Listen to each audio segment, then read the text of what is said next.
তারা মুসলমানই না।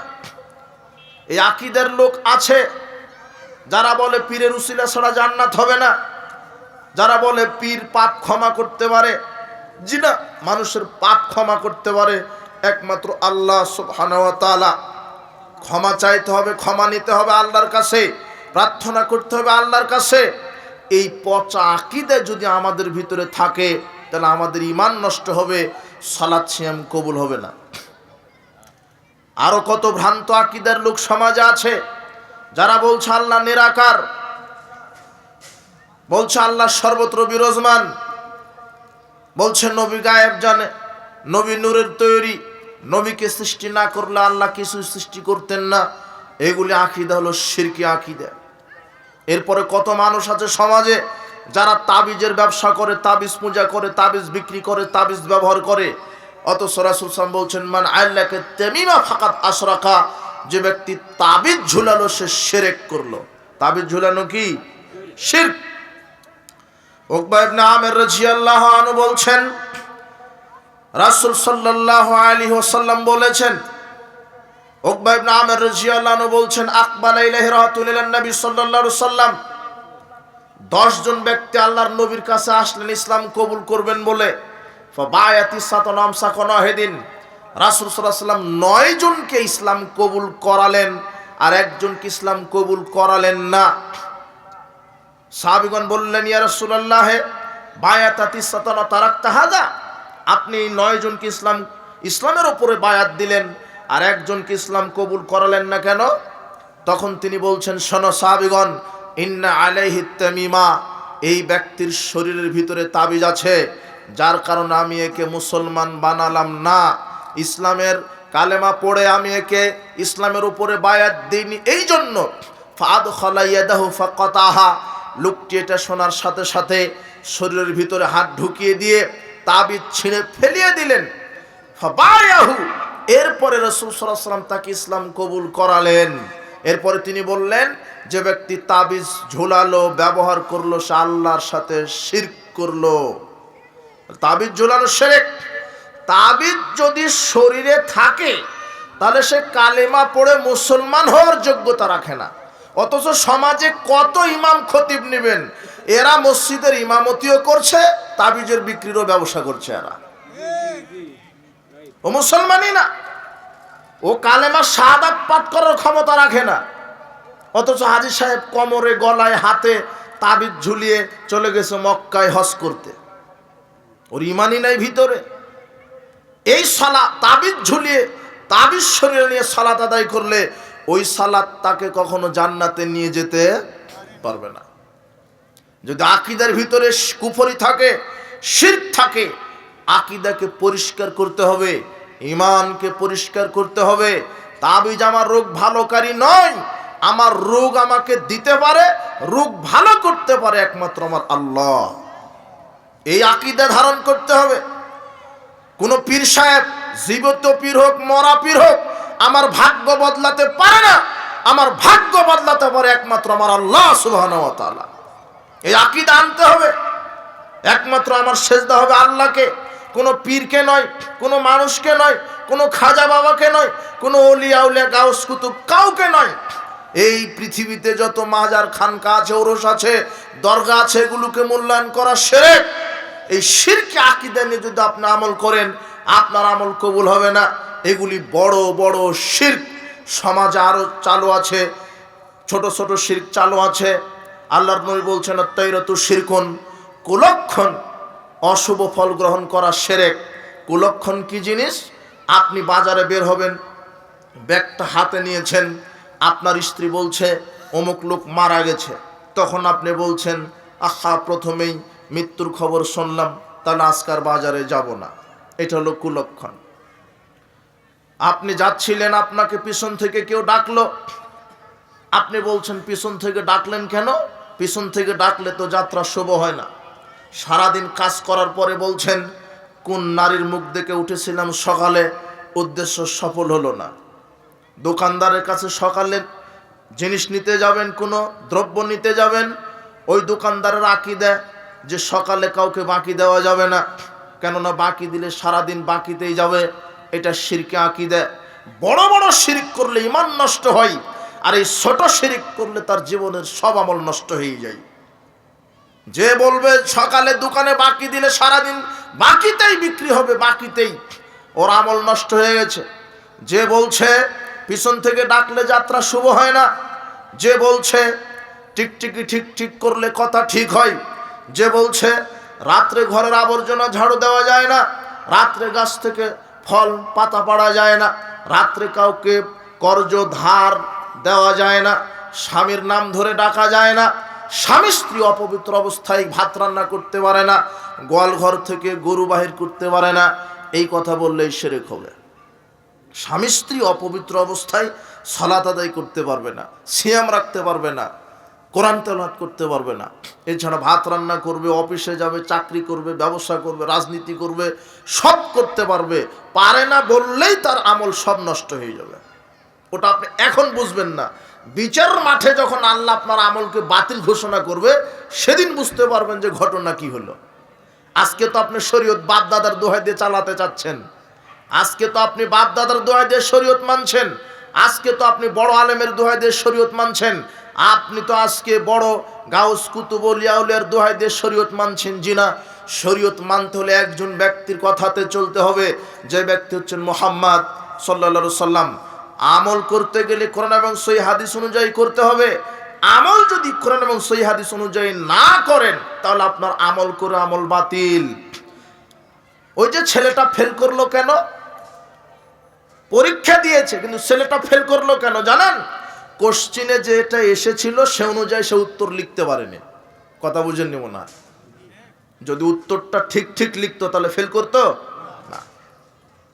তাহলে কোশ্চিন যে করেছেন তার শিক্ষকেরা কিতাবের বাহির থেকে করেছেন না কিতাবের ভিতর থেকে? ভিতর থেকে। কিতাবের ভিতর থেকেই কোশ্চিন করেছেন, প্রশ্ন করেছেন। ঠিক আপনাকে উত্তর দিতে হবে কিতাবের বাহির থেকে না ভিতর থেকে। কিন্তু আপনার উত্তরটা যদি কিতাবের বাহির থেকে হয় তাহলে আপনার হাতের লেখার যত সুন্দর হোক আর আপনি 100 পৃষ্ঠাও যদি লিখেন, কিন্তু কিতাবের বাহির থেকে যদি উত্তর হয় ওই লেখার কোনো দাম নাই। কেননা কিতাবে যে উত্তরটা আছে সেই উত্তর আপনি খাতায় লিখেননি, এই জন্য পরীক্ষা দেওয়ার পরেও লিখার পরেও ফেল। ঠিক আপনি যে সালাত, সিয়াম, হজ, যাকাত, তাসবিহ, তাহলিল যা কিছু করছেন এগুলি যদি কোরআন সুন্নাহর সাথে হুবহু আপনার আমল হয়ে যায় তাহলেই এই সালাত সিয়াম কবুল হবে। আর আপনার সালাত সিয়াম হজ যাকাত যদি কোরআন হাদিসের বাহিরে হয় তাহলে ওই সালাত সিয়াম আল্লাহ বিচার মাঠে কবুল করবেন না। কথা কি বুঝেছেন আপনি? এই ছেলেটা ফেল করলো কেন? কেন এই কিতাব অনুযায়ী উত্তর দেয়নি তাই। ঠিকই পরীক্ষা দিয়েছে, ঠিকই লিখেছে, তো আপনার সালাত আল্লাহ বিচার মাঠে কবুল করবে না কেন? কোরআন হাদিস অনুযায়ী হয়নি তাই। আপনি ঠিকই সালাত আদায় করছেন, আপনি ঠিকই হজ করেন, আপনি ঠিকই সিয়াম পালন করছেন, আপনি ঠিক কোরআন তেলাওয়াত করছেন, সব ঠিক আছে, কিন্তু হওয়া লাগবে দুইটা কিতাব অনুযায়ী। কয়টা? দুইটা, কোরআন এবং হাদিস। কিন্তু আপনি বাপদাদার দোহাই দিয়ে করছেন যার কোনো দলিল নাই।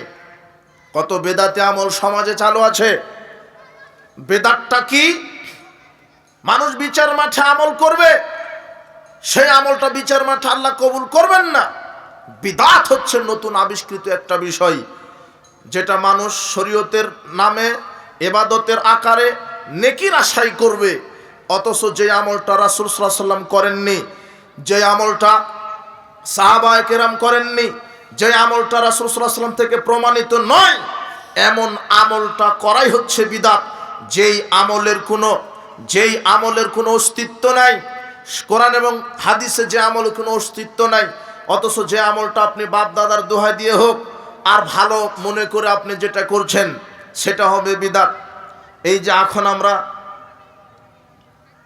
শাবান মাসে পা দিয়েছি, এই শাবান মাসকে কেন্দ্র করে বাংলাদেশের কত মানুষ বিদআতে আমল করবে, অথচ শাবান মাসে যে আমলটা সেটা রাসূল সাল্লাল্লাহু আলাইহি ওয়াসাল্লাম শিখিয়ে দিয়েছেন।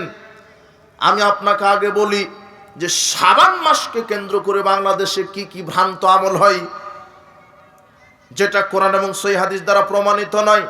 যেটা রাসূল সাল্লাল্লাহু আলাইহি ওয়াসাল্লাম থেকে প্রমাণিত নয়, যেটা সাহাবায়ে কেরাম করেননি। শাবান মাস উপলক্ষে আপনি দেখবেন এই দেশে সরকারি ছুটি ঘোষণা করা হয় 14 তারিখ দিবাগত রাত্রি, যেটাকে শবে বরাতের রাত্রি হিসেবে এই দেশে পালন করা হয়। শবে বরাতের রাত হিসেবে এই দেশে 14 গত দিবাগত রাতকে শবে বরাত হিসেবে পালন করা হয়। অথচ শবে বরাত কথাটাই মিথ্যা, ভিত্তিহীন, যা কোরআনেও নাই, হাদিসেও নাই। অথচ শবে বরাতকে কেন্দ্র করে কত বেদাতি আমল সমাজে মানুষ করছে। সবেগুলি শয়তানের ধোঁকা। মূলত 3টে ধর্মীয় মিথ্যা বিশ্বাসকে কেন্দ্র করে এই শবে বরাতকে এরা মূল্যায়ন করে। তার 1 নম্বর, এদের ভিতর আকীদা ঢুকিয়ে দেওয়া হয়েছে যে শবে বরাত এমন একটি রাত্রি, শবে কদর, শবে বরাতের এমন একটা রাত্রি শবে বরাত, 14 দিবাগত রাত্রি, এই রাত্রে কোরআন অবতীর্ণ হয়েছে। এই রাত্রে মানুষের ভাগ্য নির্ধারণ করা হয়, তাকদীর নির্ধারণ করা হয়। এই রাত্রে আল্লাহ প্রথম আসমানে নেমে আসেন, মানুষের পাপ ক্ষমা করে দেন। এই রাত্রে মৃত মানুষের রূহগুলি তার বাড়িতে প্রবেশ করে। এই আকীদাগুলি আছে এদেশের মানুষের ভিতরে। অথচ এইগুলি একটাও ঠিক নয়, সব ভিত্তিহীন কথা। শবে বরাতের রাত্রে কোরআন অবতীর্ণ হয়নি, অথচ এক শ্রেণীর আলেম কোরআন থেকেই আয়াত তেলাওয়াত করে বলছে যে না, শবে বরাতেই কোরআন নাজিল হয়েছে। সূরা দুখানের 2 এবং 3 এবং 4 নম্বর আয়াত তারা তেলাওয়াত করে বলছে, ইন্না আনজালনাহু ফি লাইলাতিন মুবারাকা, এই কোরআন আমরা নাজিল করেছি বরকতময় মোবারকময় রাত্রে। এই বরকতময় মোবারকময় রাত্রি নাকি শবে বরাতের রাত্রি। ব্যাখ্যাটা ভুল করে বুঝাই দিল সমাজের লোকদেরকে। ইউফরাকু ফিহা কুল্লু আমরিন হাকিম। এরপর আল্লাহ বলছেন এই রাত্রিতে আমরা প্রত্যেক প্রজ্ঞাপূর্ণ বিষয়কে স্থির করি। কোন রাত্রি? শবে বরাতের রাত্রি। ব্যাখ্যা মেরে দিল নিজের মতো করে। অথচ লাইলাতুল মুবারাকা বরকতপূর্ণ রাত্রি হচ্ছে লাইলাতুল কদর, এটা শবে বরাত নয়। আল্লাহ সুবহানাহু ওয়া তাআলা কোরআন মাজিদে বলছেন ইন্না আনজালনাহু ফি লাইলাতিল কদর, স্পষ্ট আয়াত আছে। আল্লাহ বলছেন আমি এই কোরআন মাজিদকে নাজিল করেছি কদরের রাত্রিতে। তো কদরের রাত কি শাবান মাসের 14 গত দিবাগত রাত, না রমাদানে লাইলাতুল কদর আছে? কোনটা? রমাদানে। এটা কে না জানে? উদ্ভট ব্যাখ্যা দিয়ে ভুল বুঝিয়ে বোঝাতে চাচ্ছে যে কোরআন নাজিল হয়েছে শবে বরাতের রাত্রে, অথচ কোরআন নাজিল হয়েছে লাইলাতুল কদরের রাত্রিতে। তো লাইলাতুল কদর রাত্রিতে শাবান মাসে আছে না রমাদান মাসে আছে? আল্লাহ সুবহানাহু ওয়া তাআলা নির্দিষ্ট করে বলছেন শাহরু রমাদানাল্লাযী উনজিলা ফিহিল কোরআন, আমি কোরআনকে নাজিল করেছি কোন মাসে? রমাদান মাসে। রমাদানেই লাইলাতুল কদর। আর লাইলাতুল কদর রাত্রি হচ্ছে বরকতপূর্ণ রাত্রি। আর এই রাত্রেই প্রত্যেক প্রজ্ঞাপূর্ণ বিষয়গুলি স্থির করা হয়। আবার ব্যাখ্যা দিচ্ছে যে এই রাত্রি শবে বরাতের রাত্রিতে প্রত্যেক প্রজ্ঞাপূর্ণ বিষয় স্থির করা হয়, মানে মানুষের তাকদীর লিপিবদ্ধ করা হয়। জি না, মানুষের তাকদীর লিপিবদ্ধ করা আছে। তাকদীর সম্পর্কে আল্লাহ কোরআন মাজিদে বলছেন, আল্লাহ সুবহানাহু ওয়া তাআলা বলছেন কুল্লু শাইইন ফাআলুহু ফিজ জুবুর, মানুষ যা কিছু করে সব একটা লিপিবদ্ধ খাতায় লেখা আছে। মানুষ যা কিছু করছে তার একটা লিপিবদ্ধ খাতায় লেখা আছে। কুল্লু সাগীরি ওয়া কাবীরিন মুস্তাতার, মানুষ ছোট করুক আর বড় করুক সব তার তাকদীরের খাতায় লিপিবদ্ধভাবে সুন্দরভাবে লেখা আছে। তাকদীর সম্পর্কে আল্লাহর সুস্পষ্ট কোরআনের আয়াত। তাকদীর আবার লেখা হয় না, তাকদীর লেখা আছে। রাসূল সাল্লাল্লাহু আলাইহি ওয়াসাল্লাম বলছেন আব্দুল্লাহ ইবনে আমর ইবনুল আস তিনি বলছেন, আমি রাসূল সাল্লাল্লাহু আলাইহি ওয়াসাল্লামকে বলতে শুনেছি, তিনি বলেছেন, কাতাবাল্লাহু মাকাদিরাল খালায়েক, আল্লাহ সুবহানাহু ওয়া তাআলা তার সৃষ্টিকুলের তাকদীর লিখে ফেলেছেন। ক্বাবলা ইখলুকাস সামাওয়াতি ওয়াল আরদা বি50 আলফা সানা, আকাশ জমিনেরও 50,000 বছর পূর্বে, আকাশ জমিন সৃষ্টিরও 50,000 বছর পূর্বে আল্লাহ সুবহানাহু ওয়া তাআলা তার সৃষ্টিকুলের তাকদীর লিখেছেন। অথচ ভুল ব্যাখ্যা দিয়ে বলছে যে শবে বরাতের রাত্রে তাকদীর লেখা হয়, তাকদীর ভালো মন্দ পরিবর্তন করা হয়। জি না, এই রাত্রে প্রজ্ঞাপূর্ণ বিষয় স্থির করা হয়। আর ব্যাখ্যা কি? আব্দুল্লাহ ইবনে আব্বাস রাদিয়াল্লাহু তাআলা আনহু তিনি বলছেন মুস্তাদরাকে হাকিমের ভিতরে প্রথম খণ্ড দ্বিতীয় খণ্ডের 144 পৃষ্ঠায় তিনি বলছেন, এই রাত বলতে লাইলাতুল কদরের রাত, আর কদরের রাত্রে প্রজ্ঞাপূর্ণ বিষয় স্থির করা হয়। তার মানে তার তাকদীর থেকেই 1 বছরের জন্য, তার জন্য এই 1 বছর কতজন মানুষ পৃথিবীতে জন্মগ্রহণ করবে, কতজন মানুষ মারা যাবে, কার রুজি কি, কে কোথায় কি করবে, এটা নবায়ন করা হয়, লেখা হয় না। কেননা লেখা আছে আকাশ জমিন সৃষ্টির কত বছর পূর্বে? 50,000 বছর। তাকদীর নতুন করে লেখা হয় না, এটা হলো আকীদাগত বিষয়। আল্লাহ সুবহানাহু ওয়া তাআলা প্রজ্ঞাপূর্ণ বিষয় স্থির করেন। এর ব্যাখ্যায় আব্দুল্লাহ ইবনে আব্বাস রাদিয়াল্লাহু তাআলা তিনি বলছেন, আল্লাহ সুবহানাহু ওয়া তাআলা বিভিন্ন ফেরেশতাদেরকে দায়িত্ব দেন যে তোমরা এই লাইলাতুল কদর থেকে আগামী লাইলাতুল কদর পর্যন্ত এই কাজ করবে, তোমাদের এই দায়িত্ব, এই লোক জন্মগ্রহণ করবে, এই লোক, এই মানুষ, এই সৃষ্টি মৃত্যুবরণ করবে, এইভাবে রুজি ইনকাম করবে, এটা নবায়ন করা হয়। কিন্তু তাকদীর নতুন করে লেখা হয় না। এটা হলো আব্দুল্লাহ ইবনে আব্বাস রাদিয়াল্লাহু আনহু তিনি বলছেন। আর আমাদের সালাফ সাহাবীদের ব্যাখ্যাটাই নিতে হবে। আমি আমার মতো করে ব্যাখ্যা দিলাম। এই জন্য এই রাতকে মানুষ মনে করে এটা ইবাদতের রাত। আর একটা কি, শবে বরাতের রাত্রে আল্লাহ মানুষের পাপ ক্ষমা করেন। শবে বরাতের রাত, শবে বরাতের রাত মানে এই যে শাবানের মধ্যবর্তী রাত, যেটা 14ই দিবাগত রাত, যেটাকে শবে বরাত বলছেন। এই রাত্রে কি করে মানুষ? একটা হাদিস পেশ করছে, আলী রাদিয়াল্লাহু তাআলা আনহু থেকে একটা হাদিস নিয়ে আসছে, ইবনে মাজার মধ্যে আসছে, অথচ হাদিসের সনদটা জাল। আব্দুল্লাহ ইবনে আবি সাবরা এই বর্ণনাকারী রাবি আছেন, যিনি হাদিস জালকারী।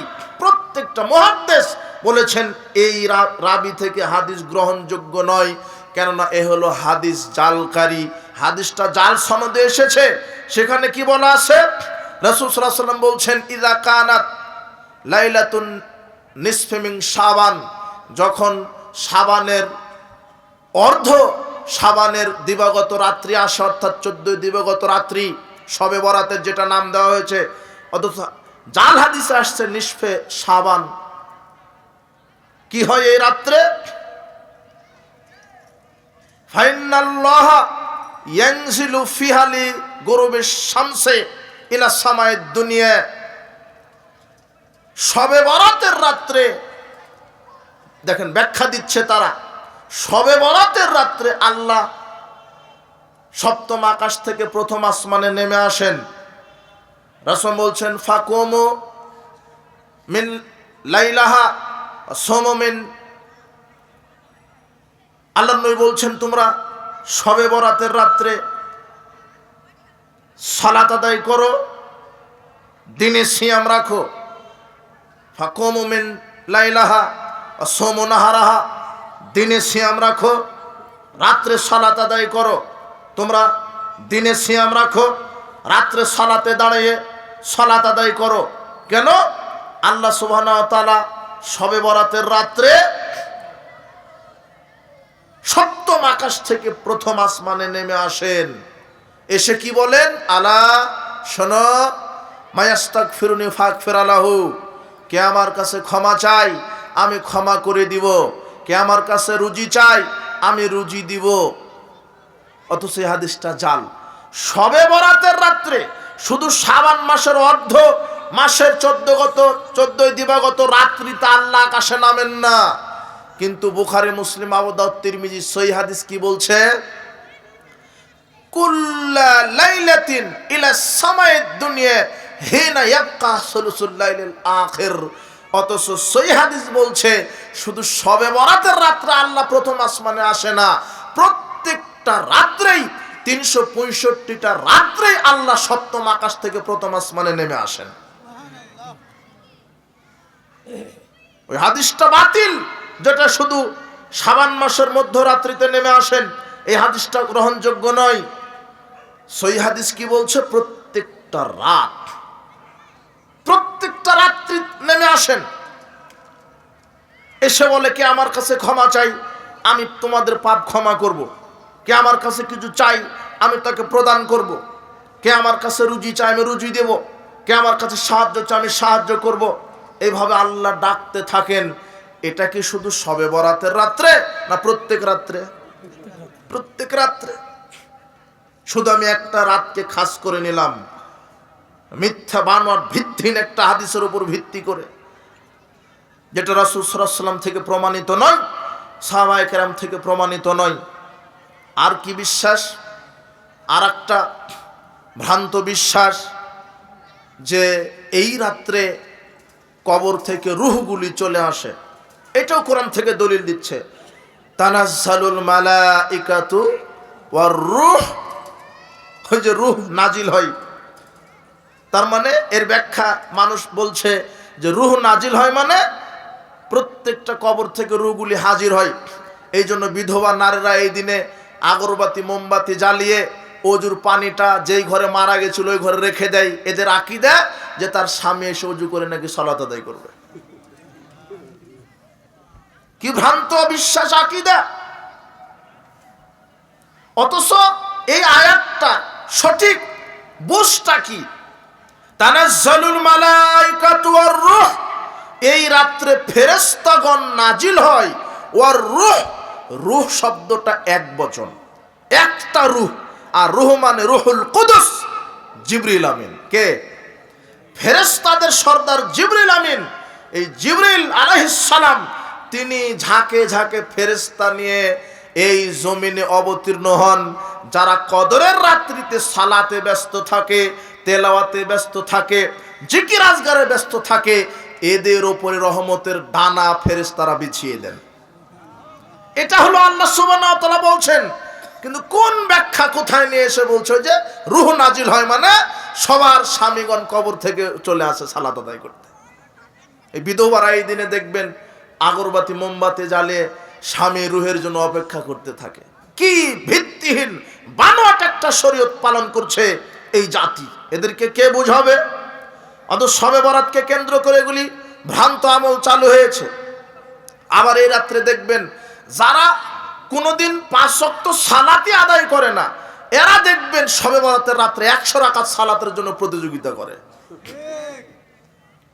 এদেরকে আবার বলে দিয়েছে যে গোসল দিয়ে তেল মাখতে হবে, যতটা লোমকূপ ভিজবে প্রত্যেকটা লোমকূপের বিনিময়ে নাকি 70,000 ফেরেশতা তাদের জন্য দোয়া করে। এই জন্য এই রাত্রে গোসল করে কি করতে হবে? মসজিদে যেতে হবে। গোসল করে, তেল মালিশ করে, এরপরে 100 রাকাত সালাত আদায় করে। প্রত্যেক রাকাতে নাকি 10 বার করে ইখলাস পাঠ করতে হয়।